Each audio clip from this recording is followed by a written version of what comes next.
Good morning students. पुनः जीव विज्ञान कक्षा 11 की कक्षा में आपका स्वागत है।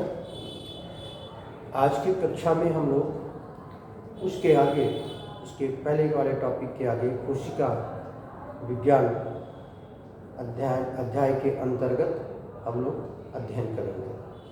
तो कक्षा 11 जीव विज्ञान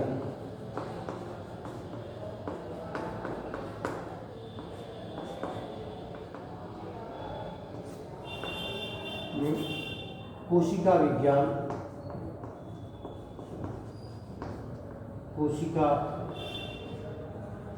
विज्ञान चैप्टर के अंतर्गत, जिसको हम साइकोलॉजी भी कहते हैं, साइकोलॉजी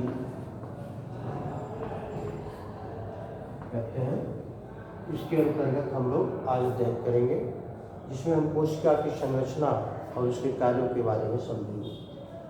तो अब यहाँ पे इसके पहले वाले टॉपिक में हमने आपको पढ़ाया था कि कोशिका की खोज कैसे हुई, कोशिका की परिभाषा क्या है, कोशिका सिद्धांत क्या है, रॉबर्ट हुक ने क्या किया, लीeuwenhoek ने क्या किया, इन बातों पे हमने चर्चा किया है। आज हम लोग क्या पढ़ेंगे कि कोशिका कितने प्रकार की होती है। तो मुख्य रूप से अगर हम इसके प्रकार के बारे में जाएं, टाइप्स ऑफ सेल, प्रकार यानी टाइप्स,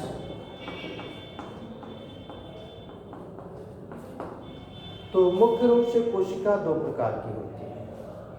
एक को हम प्रोकैरियोटिक सेल्स कहते हैं और दूसरे को हम यूकैरियोटिक सेल्स कहते हैं। तो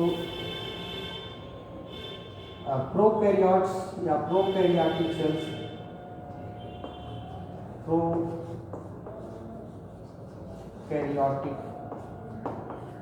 सेल और दूसरा है यूकैरियोटिक सेल।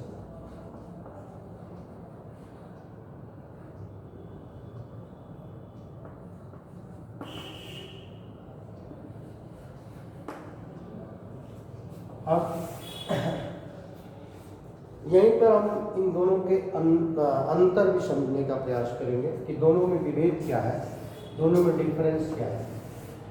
तो ये जान लीजिए सबसे पहले कि जीव की उत्पत्ति के समय धरती पर सबसे पहले प्रकार की जो कोशिका बनी उसको हम कहते हैं प्रोकैरियोटिक सेल्स। और यही सेल जो प्रोकैरियोटिक कोशिका है, कालांतर में इन फ्यूचर जाकर के समय के अंतराल के बाद यही अपने आप को यूकैरियोटिक सेल्स में ट्रांसफॉर्म करती है, रूपांतरित करती है।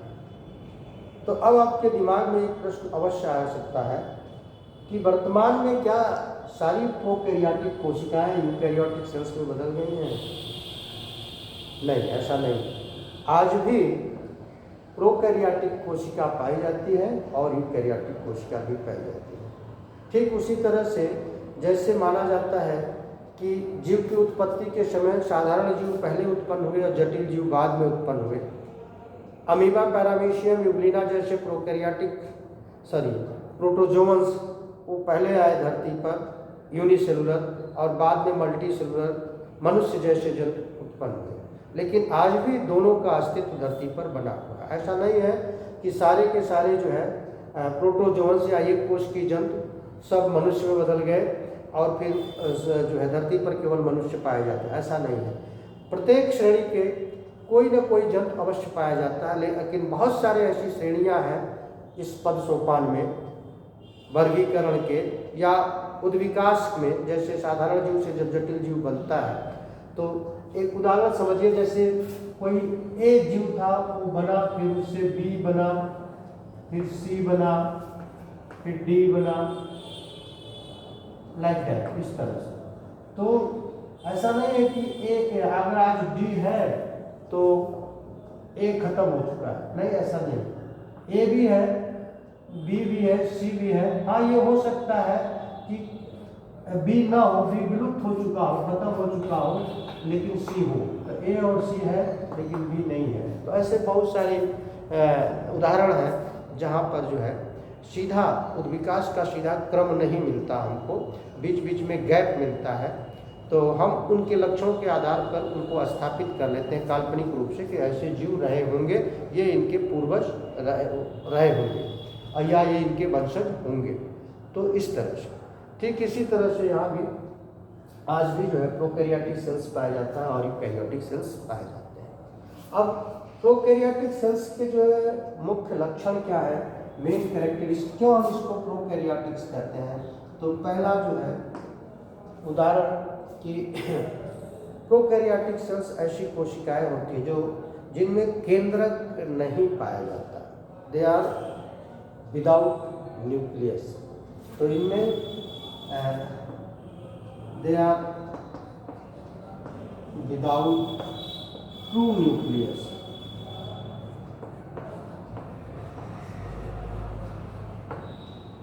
सत्य प्रकार का केंद्रक नहीं पाया जाता। तो जो पाया जाता है केंद्रक झिल्ली नहीं पाई जाती, कहने का जो पाया जाता है उसको हम इंसिपेंट न्यूक्लियस कहते हैं। इंसिपेंट न्यूक्लियस कहते हैं। इस तरह की न्यूक्लियस पाया जाता है। ऐसा क्यों है? क्योंकि ये विदाउट मेम्ब्रेन, मतलब न्यूक्लियर मेम्ब्रेन नहीं पाई जाती, केंद्रक कला नहीं पाई जाती, without nuclear membrane. Nuclear membrane जिसको हम कैरियोलेमा कहते हैं, वो एब्सेंट होता है, नहीं पाया जाता। फिर क्या होता है? अगर न्यूक्लियर मेम्ब्रेन नहीं पाई जाती तो क्या होता है? उसका न्यूक्लियोप्लाज्म कहाँ पाया जाता है, कैसा होता है? तो जो भी इसका जो न्यूक्लियोप्लाज्म है या जो न्यूक्लियर मटेरियल है, केंद्रक के अंदर पाए जाने वाला पदार्थ है, वो क्या होता है? उसको हम न्यूक्लियाइड कहते हैं। They are called the nuclear material is known as nucleoid. तो दूसरा जो है न्यूक्लियाइड, ये बहुत महत्वपूर्ण शब्द है। न्यूक्लियस अर्थात जो भी डीएनए है, जो जेनेटिक मटेरियल, न्यूक्लियस में क्या पाया जाता है? आनुवंशिक तत्व पाया जाता है। आनुवंशिक तत्व को जो खुले में पाया जा रहा है, जो झिल्ली के अंदर बंद नहीं है, कोई केंद्रक झिल्ली उसके चारों तरफ नहीं है, खुला में पाया जाता है, उसको हम क्या कहते हैं? न्यूक्लियाइड। तो न्यूक्लियाइड क्या है? एक तरह से ओपन या कह सकते हो जेनेटिक मटेरियल है। जेनेटिक मटेरियल, ये जेनेटिक मटेरियल अर्थात डीएनए है, आनुवंशिक तत्व। तो इसका जो डीएनए है प्रोकैरियोटिक कोशिका का, उसको हम न्यूक्लियाइड कहते हैं और वो झिल्लियों से घिरा नहीं होता, केंद्रक जैसी सत्य प्रकार के केंद्रक जैसी संरचना में नहीं पाया जाता। दूसरी विशेषता, इसका जो डीएनए है प्रोकैरियोटिक कोशिका का, वो वृत्ताकार होता है, अर्थात लीनियर नहीं होता, स्ट्रेट नहीं होता, वो गोल होता है ऐसे। तो द डीएनए या जो जेनेटिक मटेरियल है इसका, वो सर्कुलर होता है, सर्कुलर वृत्ताकार। जैसे आप बना दे चित्र ऐसे ऐसे ऐसे ऐसे ऐसे ऐसे ऐसे ऐसे ऐसे ऐसे गोल सा, और फिर ऐसे ऐसे घुमा देते हैं लाइक दिस, इस तरह से ऐसे। तो इस तरह का डीएनए पाया जाता है इसमें। डबल हेलिकल है, डबल स्टैंडर्ड है, मतलब डबल स्टैंडर्ड, दो श्रृंखलाएं हैं, लेकिन ये सीधा ना होकर के वृत्ताकार होता है, ये गोल सा होता है। तो ये विशेषता है। जितने भी प्रोकैरियोटिक कोशिकाएं होंगी उनमें इसी तरह का डीएनए पाया जाएगा, और इसके इसी डीएनए को हम क्या कहते हैं? Nuclide, that is called nuclide. और इसके कारण चूंकि ये खुले में है कोशिका के अंदर, इसका जो केंद्रक है वो क्या कहलाता है? इंसिपेंट न्यूक्लियस, ये कहलाता है। ठीक, और बातें क्या है? अब यहीं पर इसको कंपेयर कर लेते हैं, इसको भी लेके चलते हैं। चलिए साथ में, यहाँ पर क्या है, इनमें 7 प्रकार का केंद्रक पाया जाता है। There is true nucleus is found here. तो true nucleus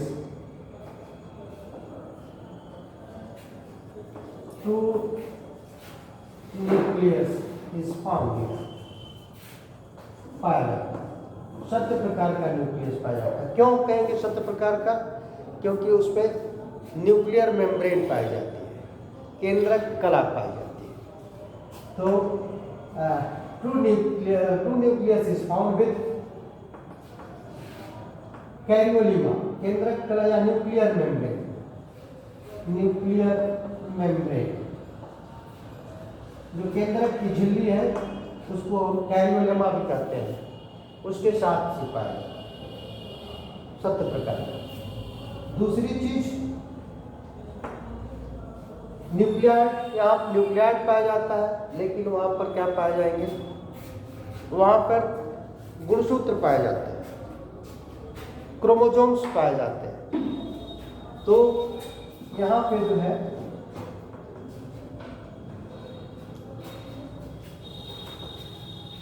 chromosomes are found, गुणसूत्र पाए जाते हैं। और ये गुणसूत्र क्या होते हैं, एक क्रोमेटिन के बने होते हैं। ये भी क्रोमेटिन ही कहलाते हैं, यहाँ भी क्रोमेटिन है और ये भी क्रोमेटिन के बने होते हैं। लेकिन ये जो है क्रोमेटिन होते हैं, क्रोमेटिन फाइबर के बने होते हैं, जो कंडेंस करके गुणसूत्र बनाते हैं। और वास्तव में ये क्रोमेटिन क्या है, डीएनए है। ये डीऑक्सीराइबोन्यूक्लिक एसिड डीएनए है, जेनेटिक मटेरियल। लेकिन वो डीएनए, यहाँ का डीएनए वृत्ताकार है, लेकिन यहाँ का डीएनए वृत्ताकार नहीं है, वो स्ट्रेट है, लीनियर है। अर्थात वो डीएनए ऐसे होगा, ऐसे ऐसे, वो भी डबल हेलिकल होगा, डबल स्ट्रैंडेड होगा, इस तरह से, ऐसा डीएनए देखिए। और यहाँ पर गोल है, यहाँ पर फ्री एंडेड है, ठीक। तो ये डिफरेंस है। यहाँ पर डीएनए कैसा है, लीनियर है। यहाँ पर क्या है, सर्कुलर है, वृत्ताकार, ठीक। अब आगे इसके अंतर क्या पढ़ेंगे हम लोग, आगे चलते हैं।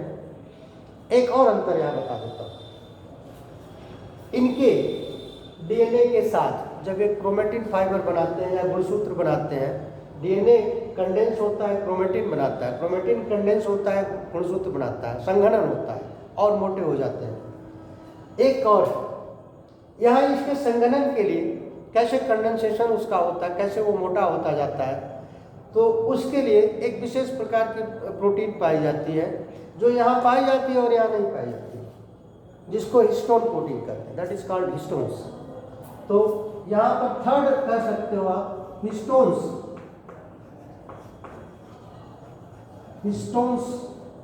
प्रोटीन्स आर फाउंड,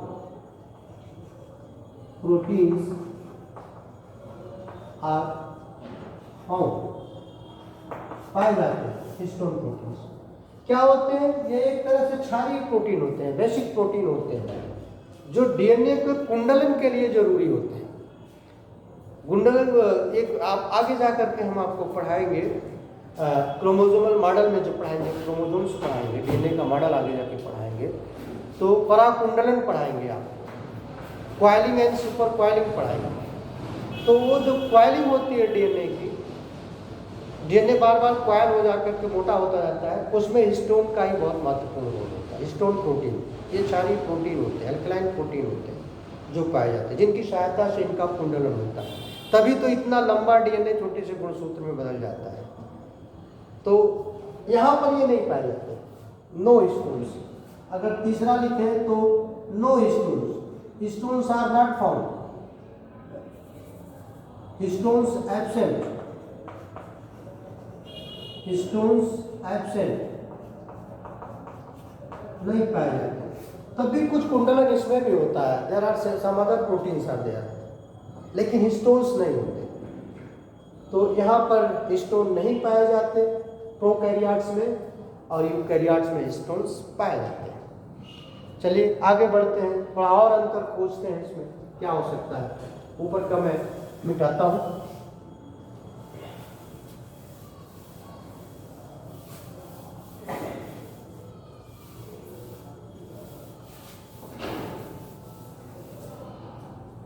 और जो महत्वपूर्ण अंतर है, प्रोकैरियोट्स में जो राइबोसोम्स पाया जाता है वो 70S टाइप का होता है। तो ये जो ribosomes are of 70S type, 70S type, यहाँ पर राइबोसोम्स आर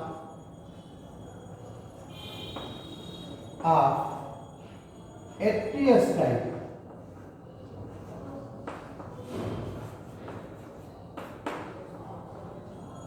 अब आपके दिमाग में एक चीज आता होगा, 70S और 80S टाइप ये क्या है? तो आगे हम जब आपको और डिटेल में जाएंगे, पढ़ाएंगे, जब राइबोसोम्स के बारे में केवल पढ़ाएंगे तब उसको बताएंगे। यहाँ इस जानिए, एस का मतलब होता है शेडबर्ग कोफिशिएंट, श्वेडबर्ग कोफिशिएंट, इसका मतलब होता है, मीनिंग होता है। तो इसमें 70S टाइप होता है और यहाँ पर 80S। यहाँ अभी आप यही जाते हैं, आगे चलते हैं। और क्या हो सकता है डिफरेंस प्रोकैरियोट्स में और यूकैरियोट्स में? तो ये तो इतना बहुत महत्वपूर्ण जो है अंतर था। इसके अलावा बहुत सारे और भी अंतर हैं जिसको आप अपनी किताब से या जो रेफरेंस बुक है उससे आप कैच कर सकते हैं, वहाँ से पढ़ सकते हैं। मैं थोड़ा सा और फोकस कर देता हूँ। ये जो प्रोकैरियोट्स हैं, they can also fix nitrogen, ये एटमॉस्फेरिक नाइट्रोजन का स्थिरीकरण कर सकते हैं। मतलब इनमें ऐसा मैकेनिज्म पाया जाता है, ऐसे इसमें एंजाइम सिस्टम पाए जाते हैं कि ये जो है वातावरण में उपस्थित जो स्वतंत्र नाइट्रोजन है उसको नाइट्रेट या नाइट्राइट के रूप में बदल सकते हैं, कन्वर्ट कर सकते हैं। तो ये नाइट्रोजन फिक्सेशन का काम कर सकते हैं एंड दे कांट, ये नहीं कर सकते। They have no such type of mechanism which can help them to fix atmospheric nitrogen. तो कह सकते हो आप कि नाइट्रोजन फिक्सेशन इनमें जो है होता है, nitrogen fixation they can do, ये कर सकते हैं। नाइट्रोजन फिक्सेशन प्रेजेंट या पाया जाता है, सब में नहीं, ऐसा मत सोचिएगा कि all prokaryotes can fix nitrogen, no never, ऐसा नहीं।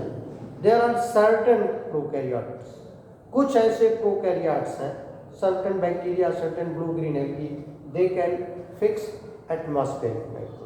बट हियर इसमें किसी भी प्रकार का यहाँ जो है कोई ऐसा यूकैरियोट्स नहीं है जो नाइट्रोजन फिक्स करता है, कैन नॉट, ये नाइट्रोजन फिक्सेशन ये नहीं कर सकते, they can not fix free nitrogen या atmospheric nitrogen, atmospheric nitrogen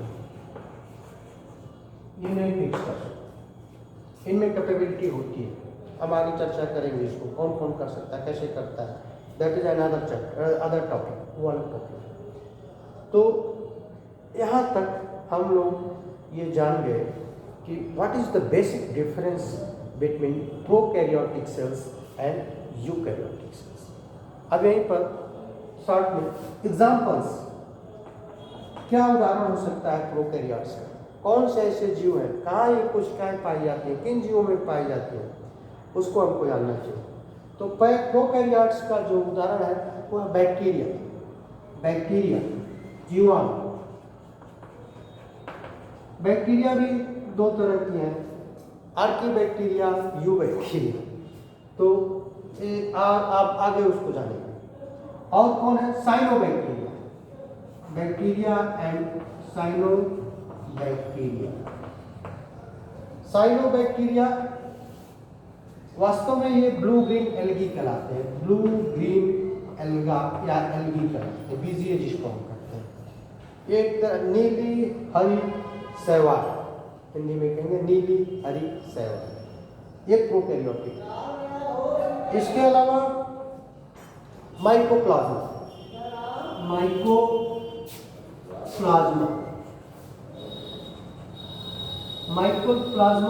they are also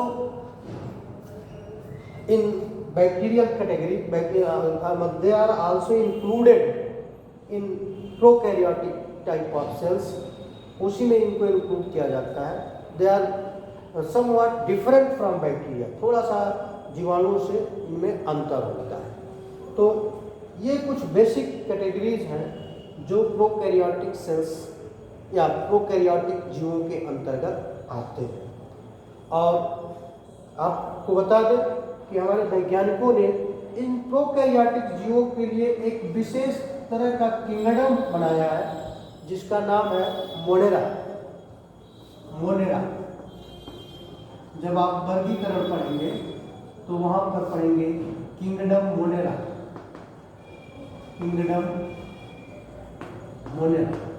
Monera kingdom के अंतर्गत सारे प्रोकैरियोटिक जीव रखे गए हैं, वो बैक्टीरिया हो, यूबैक्टीरिया हो, आर्कीबैक्टीरिया हो, साइनोबैक्टीरिया हो जिसको हम ब्लू ग्रीन एल्गी कहते हैं, माइकोप्लाज्मा, ये सभी। अब इसके बाद जितने भी जीव हैं उन सबको हम जो है यहाँ पर यूकैरियोट्स में इंक्लूड करते हैं। उसके बाद क्या है? मोनेरा के बाद किंगडम प्रोटिस्टा, प्रोटोजोआ जो एक कोश की जंतु है, इनमें जितने भी प्रोटिस्टा है, प्रोटिस्टा के जंतु, फंजाई, प्लांट्स या प्लांटी और एनिमेलिया, अर्थात प्रोटिस्टा जगत, फंजाई जगत, प्लांट जगत और जंतु जगत, ये सब जो है यूकैरियोटिक्स होते हैं। ओके, तो this is all for today. आज हम लोगों ने इसको सीखा और फिर आगे हम लोग चर्चा करेंगे अगली कक्षा में अगले टॉपिक के बारे में। तब तक के लिए धन्यवाद।